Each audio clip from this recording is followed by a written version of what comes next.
Hi வணக்கம் நேர்களே, எல்லோரும் நல்லா இருக்கீங்களா? இன்றைக்கி ஒரு சூப்பரான கிட்ஸுக்கும் பெரியவங்க எல்லாத்துக்கும் பிடிச்ச மாதிரியான ஒரு ரெசிபி தான் நான் ஒரு ஃபார்முலேஷன் இதை சொல்ல போகிறேன். இன்னொன்று, இதை நீங்கள் பிஸ்னஸ் லெவலில் தாராளமாக கொண்டு போகலாம்.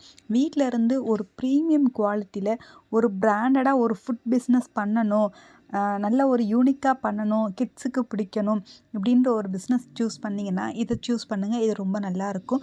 அதுக்கு முன்னாடி ஒரு சின்ன ரிக்வெஸ்ட், என்னோடய சேனலை இப்போ தான் நீங்கள் ஃபஸ்ட் டைம் பார்க்குறீங்கன்னா ப்ளீஸ் சப்ஸ்கிரைப் பண்ணிக்கோங்க, பெல் ஐக்கானை கிளிக் பண்ணிக்கோங்க. ஸோ தட் நான் போகிற வீடியோ ரெகுலர் அப்டேட்டாக கிடைக்கும். வீடியோ ஸ்கிப் பண்ணாமல் பாருங்கள். ஆல்ரெடி ஸ்க்ரீனில் பிக்சர் பார்க்கும்போது உங்களுக்கு புரிஞ்சிருக்கும் என்ன நம்ம பண்ண போகிறோம் அப்படின்னு. நம்ம என்ன பண்ண போகிறோன்னா, ஃப்ரூட்ஸ் பார் இருக்குல்ல, ஸோ மேங்கோ பார், இந்த மாதிரி ஃப்ரூட்ஸ் பார் நம்ம பண்ண போகிறோம். இது பண்ணுறதுக்கு ஃபார்முலேஷன் கண்டிப்பாக ரொம்ப ரொம்ப இம்பார்ட்டன்ஸ். ஏன்னா எல்லா அளவும் கரெக்டாக இருந்தால் மட்டும்தான் நம்ம ஒரு ஃபார்முலேஷனில் பண்ணி அந்த பார் கரெக்டான பதத்தில் இருக்கும். இல்லாட்டி ஒன்று ரொம்ப ட்ரை ஆயிரும், இல்லை ரொம்ப பிசு பிசுன்னு ஆயிரும், இப்படி ஏகப்பட்ட பிரச்சனைகள் இருக்கும். ஸோ இதோட ஃபார்முலேஷன் நான் சொல்லிடுறேன், நோட் பண்ணிக்கோங்க. என்னென்ன ஃப்ரூட்ஸ் எடுக்கலாம் அப்படின்னா, மேங்கோ எடுக்கலாம், ஆப்பிள் எடுக்கலாம், பனானா எடுக்கலாம், இல்லை மிக்சர் ஃப்ரூட்ஸ் எது வேணாலும் எடுக்கலாம். ஸோ ஸ்ட்ராபெரி எது வேணாலும் எடுக்கலாம். நீங்கள் எல்லாமே தனித்தனியாக பண்ணி ஒவ்வொன்றையும் ஒவ்வொரு ஃப்ளேவரில் போட்டு ஒவ்வொரு குட்டி குட்டி கண்டெய்னரில் போட்டு அழகாக நீங்கள் சேல்ஸ் பண்ணலாம். சரி, ஓகே. நம்ம மெஷர்மெண்ட் ஃபஸ்ட்டு பார்த்துடலாம். 1.5 கிலோ ஃப்ரூட்ஸ் நம்ம எடுத்துக்கிறோம். 1.5 கிலோ பழங்கள் எடுத்துக்கிறோம். எந்த பழமும் நீங்கள் எடுத்தாலும் 1.5 கிலோ பழங்கள் ப்ளஸ் ஜாங்கிரி பவுடர், ஜீனி 100லேருந்து 150 கிராம் வரைக்கும் எடுத்துக்கலாம். லெமன் ஜூஸ் 1 டீஸ்பூன், கிராம் கணக்கில் சொல்லணும் அப்படின்னா 15 ml. சால்ட்டு ஒரு பிஞ்சு தான், அது ஆப்ஷனல் தான்.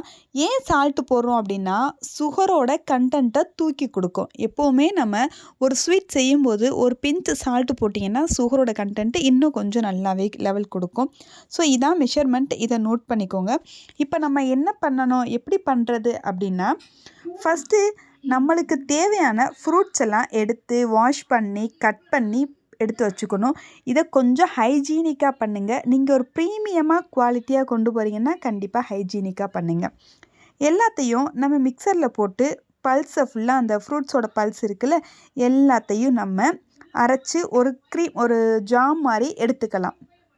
இதை மிக்சியில் போட்டு அரைக்கும் போது கண்டிப்பாக தண்ணி ஆட் பண்ணிடக்கூடாது. ரொம்ப ரொம்ப இம்பார்ட்டண்டான ஒரு விஷயம், தண்ணி ஆட் பண்ணிட வேண்டாம்.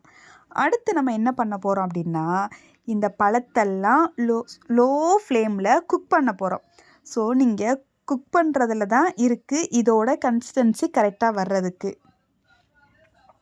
ஸ்லோவாக குக் பண்ணணும். ரொம்ப வச்சிங்கன்னா தீஞ்சு போயிடும். ஃப்ரூட்ஸோட பார் நல்லா லெவனாக வராது. ஸோ நல்லா ஸ்லோவாக குக் பண்ண பேனில் ஒட்டாமல் நல்லா அழகாக வரும்.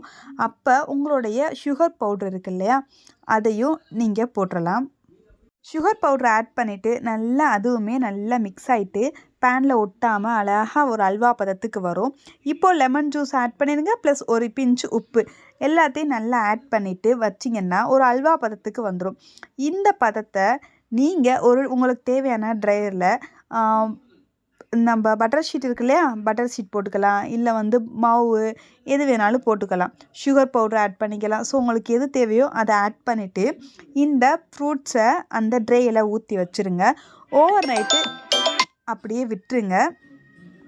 ஸோ ஓவர் நைட்டு விட்டுட்டிங்க அப்படின்னா உங்களுக்கு நல்ல ஃப்ரூட்ஸ் பார் ரெடி ஆயிரும். இதை நீங்கள் அழகாக ரோல் பண்ணி உங்களுடைய பிராண்ட் நேமில் நீங்கள் பேக் பண்ணி சேல்ஸ் பண்ணலாம். ஸோ இது வீட்டில் இருந்து ஏதாச்சும் லேடிஸ் பிஸ்னஸ் பண்ணணும்னு சொல்லிட்டு நினைக்கிறாங்கன்னா இந்த ஒரு பிஸ்னஸ் நல்ல சூஸாக இருக்கும்.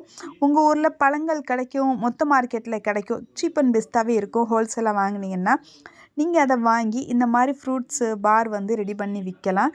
ரொம்ப ரொம்ப யூனிக்காகவும் ரொம்ப ரொம்ப கமர்ஷியலாகவும் கிட்ஸுக்கும் பிடிக்கும், பெரியவங்க எல்லாத்துக்குமே பிடிக்கும். நிறைய பேர் ட்ராவல் பண்ணும்போது இந்த பார் அதிகம் விரும்பி சாப்பிடுவாங்க. ட்ராவலிங் பண்ணுற இடத்துலலாம் நீங்கள் இதை சேல்ஸ் பண்ணலாம், ஸ்டால் போடலாம். ஸோ ரொம்பவே யூனிக்கான ஒரு ஃபார்முலேஷனில் பண்ணக்கூடிய ஃப்ரூட்ஸ் பாருங்க.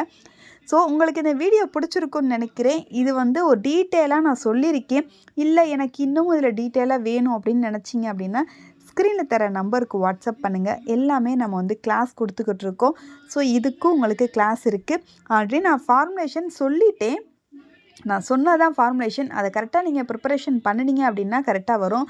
இல்லை இன்னும் உங்களுக்கு புரியலைன்னா மட்டும் கிளாஸ் எடுத்துக்கங்க.